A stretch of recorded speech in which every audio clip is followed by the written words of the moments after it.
Sanggol na natagpuan po sa Manawag, inilipat na po sa pangangalaga ng National Authority for Child Care.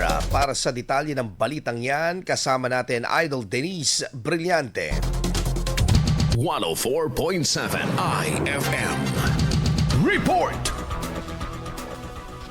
Inilipat na sa pangangalaga ng National Authority for Child Care Regional Alternative Child Care Office 1 ang isang sanggol na unang natagpuan sa Barangay Lipit Norte sa Manawag matapos itong opisyal na i-turn over ng lokal na pamahalaan noong Mayo 12. Ayon sa ulat, ang sanggol na binigyan ng pangalang Baby Angel ay natagpuan noong madaling araw ng Mayo 5 at agad na isinailalim sa pangangalaga ng mga opisyal ng Barangay at Municipal Social Welfare and Development Office. Nakipag-ugnayan ng MSWDO sa National Authority for Child Care upang maisailalim ang bata sa pansamantalang foster care habang hinihintay ang susunod na hakbang sa pagtukoy ng kanyang legal na katayuan. Ayon sa mga child welfare guidelines, ang NACC ay isang accredited na ahensya na nangangasiwa sa mga inabandonang bata at sa proseso ng alternative child care kabilang ang foster care placement at adoption proceedings. Ito ay alinsunod sa Republic Act No. 11642, Domestic Administrative Adoption and Alternative Child Care Act na naglalayong palakasin ang sistema ng proteksyon at legal na proseso para sa mga batang nangangailangan ng pangangalaga. At tuloy namang nananawagan ng lokal na pamahalaan ng Manawag sa publiko na makipag-ugnayan sa mga otoridad sakaling may impormasyon tungkol sa magulang o kamag-anak ng sanggol. Kasama mo mula rito sa IFM News Dagupan, ito si Idol Denise Brillante, Tatak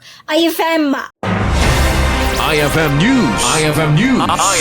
IFM News.